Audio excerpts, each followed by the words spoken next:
injuries happen, and it is part of the game, and there's no point pointing fingers and things like that. One of the good parts of the injury is I've been able to do a lot of work. I found that I've just had more time to spend with other guys, help with some teaching, enjoying the interaction with other players, being able to step away and just not have the pressure to perform has meant that I've seen a lot more by not playing.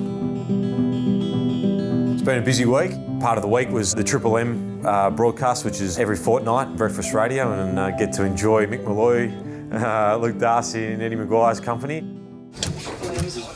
There he is. Morning. Trouble. Hello, sir. Hello. Been very corporate again today, mate. Yeah, good work. I'm not talking to you. I'm not talking to you. Not bad. I would have shaved. I would have thrown it on top. It's good. It's a lot of fun. It's not too serious, and you can just sort of have a laugh and talk about a little bit about footy, but they're mainly interested in other things. Is there any chance you could wheel yourself out for finals? Well, I've seen this week, so What are you doing there? 15. It's on holiday. All right, Mark's on. Triple M's Hot Breakfast as we welcome the Essendon skipper Jobe Watson, and he'll be on the Hangar tonight featuring Dyson Heppel on Fox Footy at 7 o'clock. He's right here in the studio with us this morning. G'day, Joe. Morning, Ed. Lovely to see you. Oh yeah, great to see you. Yeah. And what about your boys, Joe? That was absolutely sensational. No Brendan Goddard, no Hibberd, no captain. One of the great wins. Yeah, it was a good performance. Seen some of the guys grow in the last sort of month, and we're hoping to continue it this week. If you make the finals, can you get back? Is there a chance you could be running around in September? Yeah, look, it's at this stage, I'm not 100% sure. I have a scan this week. I see the surgeon Julian Feller as well, and he'll give me his take on where he thinks the scan's at. He's doing my stomach stapling in a couple of weeks. So yeah, I'm looking forward to that. Looking forward to that. Yeah, It's a larger job. It might be under the knife for a while. More staples required on that one. Joe, good luck with the thigh. Good luck to the Bombers for the rest of the year, and good luck on Fox Footy. 8 o'clock news next. Triple M's Hot Breakfast. Thanks, mate. Thanks. See you, Joe. Good luck. See you, See you, See you, mate. Cheers. 20 seconds over. I've got a bike, you can do a break, or if you want to do Lenny, you can do Lenny. Whatever's easiest. I don't know. Thanks, mate. Thank you, Joe. Good on you, Joe. Appreciate it, Well done, good to mate. see you. Cheers, buddy. Appreciate it. It's awesome. Don't keep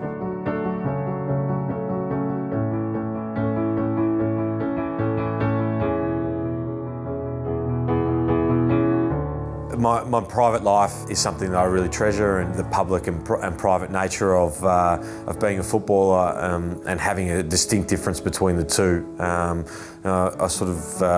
feel as if it's really important for me, and I like that they're quite separate. I've sort of lived in the same area for a while now, so I enjoy, the interaction I have with the local community, and I feel as if it's a good balance for me.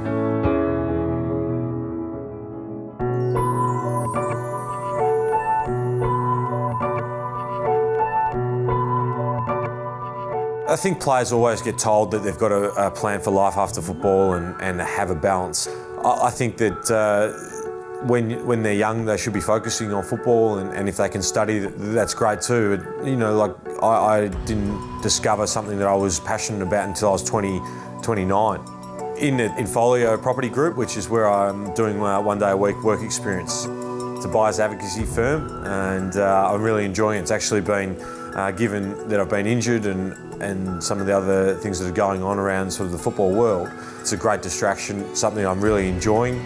It's probably 2.5 bedroom Art Deco with a courtyard. It's an awesome property. I spoke to Cam today. They've got probably 5 people who are on it, and it doesn't look like they're going to be selling it for auction, but we'll see how we go. What did you offer? 9.50. That was the weekend, wasn't it? Yeah. Like anyone in society, the formative years of your early to mid-20s, you've got really no idea what you want to do. It's more about trying things and crossing off things that you don't like.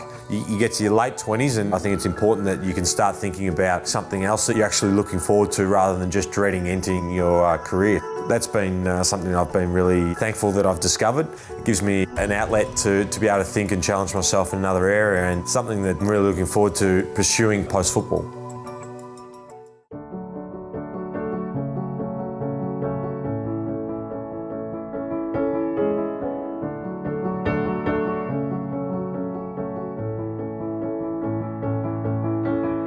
I remember when it happened, it sort of felt like a pop in my sort of groin, and I remember feeling to myself, oh, I've never felt anything like that before, which is why I sort of continued to play.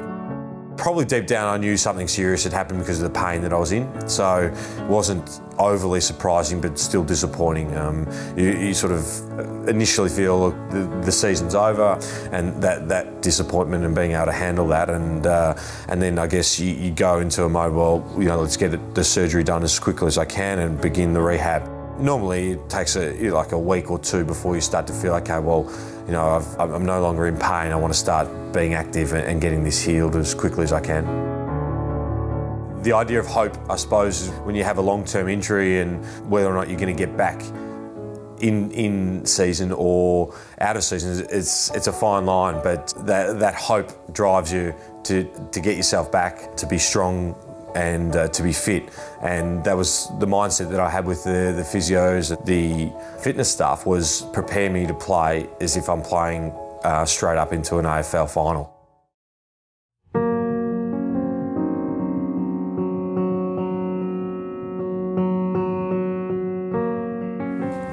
How you going? Hi, mate. Hi. Good. How you doing? Not too bad. Not too bad. Where are we? We're up to... So it was 5 weeks on Tuesday. How's it feeling? I've noticed some, feeling in it as I'm stepping up my running, but I can't say that I've had any real issues with it. I'm averaging getting around 7.5k a session. So you must be keeping your fitness up. Yeah. It hasn't been a problem at all. Does it hurt, or are you just aware of it? I had some awareness for the first time on when I ran on Tuesday. And it was wasn't a sort of pain. It was just some awareness through the area, and then I actually slowed down, warmed up again, and the second time I warmed up, I went quicker, better. Right. Yeah, so I think it's just something that I probably have to be mindful of, getting really warm in the area. There will be a bit of scarring just around it, obviously. So sometimes just stretching that out a bit. Yep. You go on how you've been feeling, and I felt as if I'd been progressing really well. Not back to normal, but there was certainly, I didn't feel as if it was hindering me in what I was doing. So I had a sense of confidence going into meeting with Julian, but you never really know until someone like an expert gives you the, I suppose, that positive message. This is the tendon coming up here. Yep. And you have to follow it over a couple of slices, but so there's tendon right up to bone. Yep. So this is all a lot thicker than it was. Yeah. So there's not that much white around it. Yep. White's the sort of inflammation, bleeding, that sort of stuff. But the most important thing is there's continuous tendon the whole way. Yeah. Because that was the thing that was squiggling down, wasn't it? Yeah. And you see how it's got tension in it? Yep. You can really see it there. So there's the squiggly tendon. And then there's the tendon up here, and there's nothing in between it. Yep. But I mean, that's exactly what we wanted to see. Yeah. So. Yeah. It was nice to hear that. It's always a nervous time seeing surgeons or going for an MRI scan. Very rarely do you go in there and it's good news, but it was pleasing that the way in which I'd feeling had translated to the way he felt the injury was recovering. So I think we can safely say you're going to play. Yep. I think that's pretty easy. Yeah. And let's assume finals. Yep.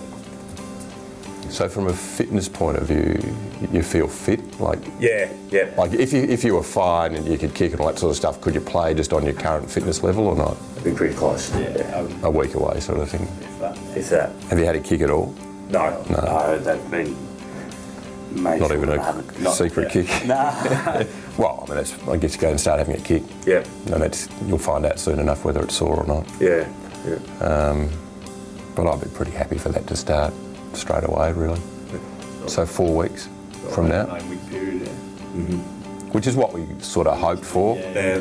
So I reckon that's about right. Yeah. So why don't we sort of aim for that? Obviously, if it sort of gets sore, you back off. So we're planning to be pretty close by 2 weeks, training over 2 weeks and play. Yep. It's very exciting. Yeah, if all goes to plan, then I'd be hoping to play prior to the finals campaign. So at least 2 or 3 games still in the season.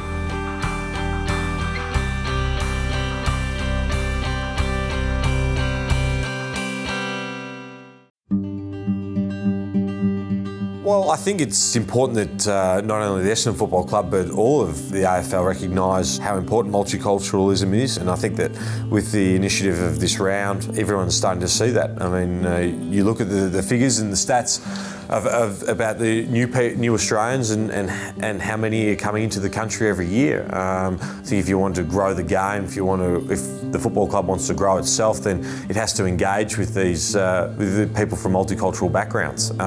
Show them what Australian rules football is.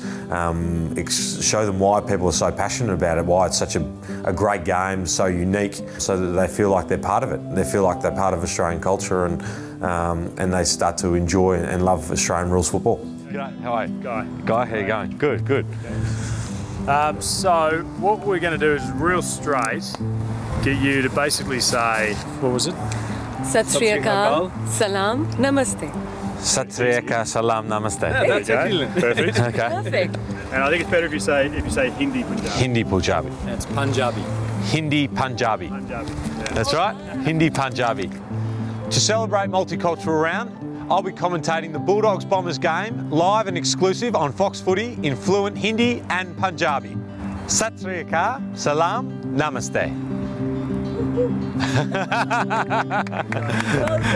How's that, guys? Brilliant. You can be Jobe sing. Sunday's going to be a bit of fun. I think it's historic.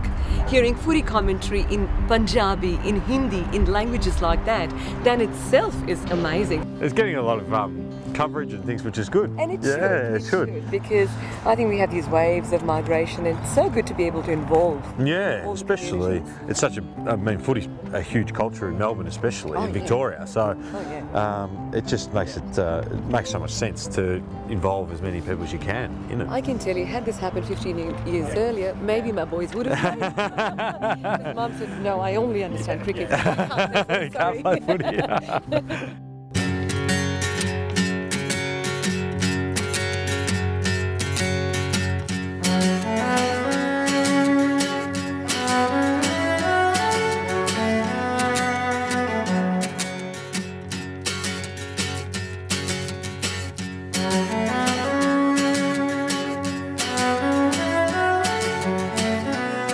So on game day, I was part of the special commentary team for the Hindi and Punjabi commentary, and it was a great experience.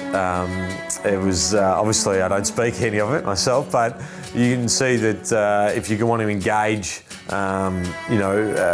people from multicultural backgrounds and people particularly from the Indian culture, then having this initiative is a great way to do so. Score तो बिल्कुल ही साथ-साथ 6-6 पे चल रहा है. अब हम बात करते हैं. We have with us the Brownlow medalist, best and fairest so many times, the captain of Essendon, Jobe Watson. Welcome. Sat Sri Akal, Salam, Namaste. Sat Sri Akal, Salam, Namaste to you too. Big round of applause. I think you've got a fantastic pronunciation for that. I can assure you my Hindi and Punjabi is very limited. Australia is such a multicultural place, and everyone who comes here is a migrant in some capacity, and so we are just all a little bit of each other's cultures, and that's the beauty of Australia. So the Indian culture, which is being embraced by the AFL, and the AFL, which is hopefully being shown to the Indian culture. Jobe, the last time Essendon won the grand final was in the year 2000, so it's been a long time. It has. It's been, 14 years now. Yes. And with 18 teams in the competition, it's getting tougher and tougher to win them. So we're certainly hoping that it's not going to be any longer than 14, 15 years before we win our next. What do you think are the chances this year, Joe? Well, we need a little bit of luck, but I think our chances, if we play in the finals, then we've got a 1 in 8 chance of winning, which is better than 1 in 18, which is the start of the year. So we're hoping to continue the kind of form that we have, and to play finals this year. And once you're in the finals, then not so sure what could happen. It's a great initiative, and I'm sure it'll be something that will continue to grow.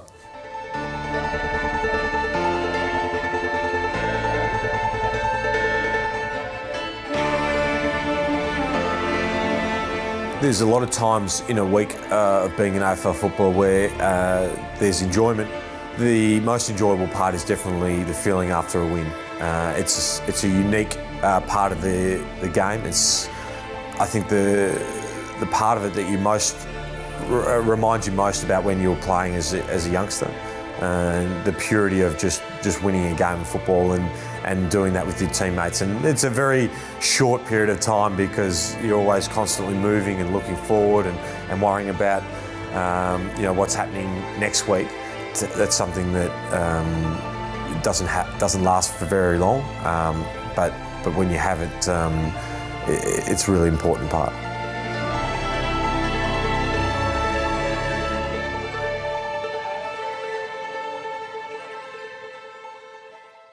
We're here today to see an Essendon fan earn their sash. Normally these sleds have weight on them, but today Michelle's going to pull 95 kilos of me. Ready to go, Michelle? Yep, do it. Good stuff. Oh geez, she's flying. Oh, nearly halfway, keep going. Nearly there. Whoop, that's it, good work. Keep pulling. Good work. Yep, close to the end, meter to go. Good stuff. Good work, Michelle. Well done. Here we go. Oh. Another Essendon fan has earned their sash. If you'd like to earn your sash, tell us what you're prepared to do via our hashtag. One way to earn your sash is to visit the Kia website and see the many great deals currently on offer across the entire Kia range. So visit kia.com.au and find a deal that's right for you. You can even leave the sash on if you like.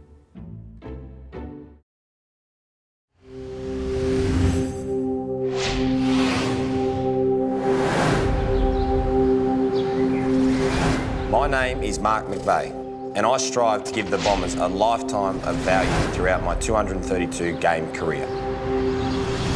I've cooked up a massive stitch-up for the Essendon boys. I'm heading back to the club disguised as a nenner on a supporters tour to fool the youngsters. I've had some drama coaching to work on my grandma acting. It's now time to meet and win over the old girls who will be joining me on the supporters tour. These old ducks are Bombers tragics, and they take their bowls bloody seriously. If I can win them over on the green, they'll look after me on the tour of the True Value Solar Centre. That's it. Oh, very good. Yay. Well done. Oh, yes, great. Good action. Oh, beautiful. Yeah, good bowl. Yes. Oh, yes. Oh, you can come and play Tuesday. Yes. The bowling had gone well. My nenas were impressed. But the ladies insisted on an honesty session to finish our bonding. Now, I've been grilled by Sheeds and Hurdy, but these old ducks were making me nervous. Mark, do you think Dustin Fletcher would go out with me? I'd survived the grilling and won the ladies over. It was time to hit the makeup chair. It was 10 hours in the makeup chair with the man that helped create Hugh Jackman's Wolverine.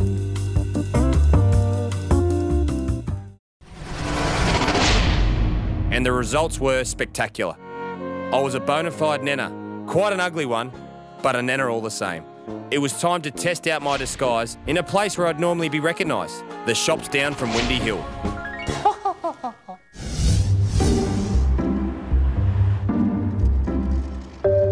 It was going well, but to be sure, I needed to chat to a local. Yeah, where Windy Hill is? Yeah. I've gone the wrong way. Nailed it. But I just need to get some help with my shopping so I could be really sure. Sorry. There you go. Oh, thanks so much. The disguise worked. It was time to test it out on the boys. Next week, Nana Mark and the ladies head on down to the club. True Value Solar, powering a lifetime of change.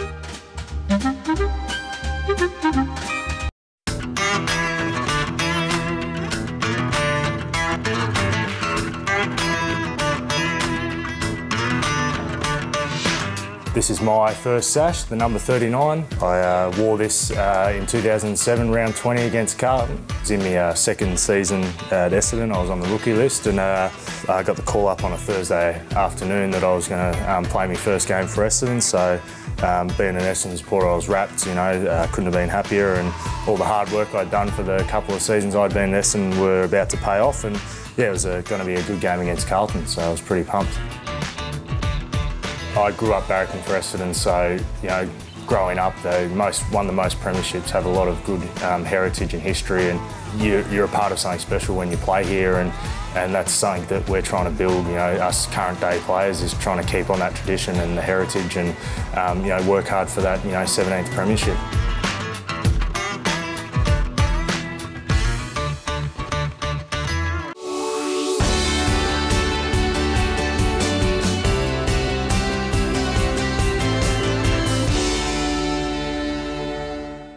I'm Justin Crowe, I'm High Performance Manager at the Essendon Football Club.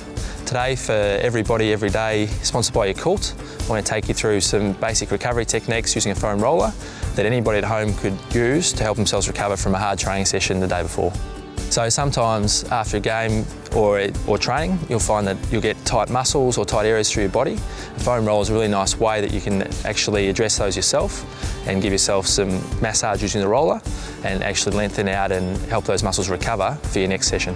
So one of the first exercises our players will do with a foam roller that could be useful for you at home is to put the foam roller under their upper back and just gently roll backwards and forwards, get with their arms back over their head or out to the side, so that you get some stretch and mobility through your upper back, particularly given we spend a lot of our time sitting and in a slump position. It opens us up and gets us ready for the next time we have to play football. The next exercise it's useful to use with the foam roller is to actually roll out your hamstrings. Your hamstrings get a lot of work for football sprinting and kicking, and it can be useful to roll out any tightness you might have in them.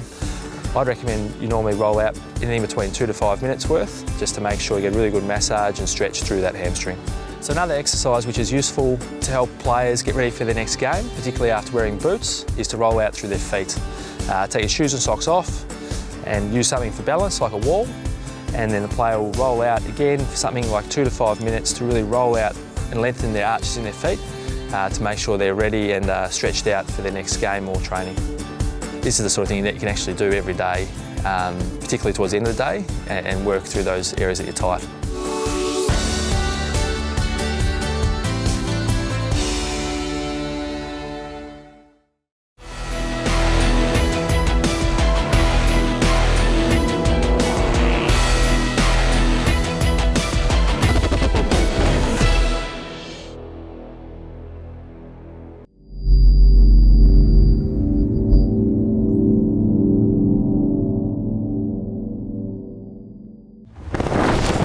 This has been a Fox Footy presentation.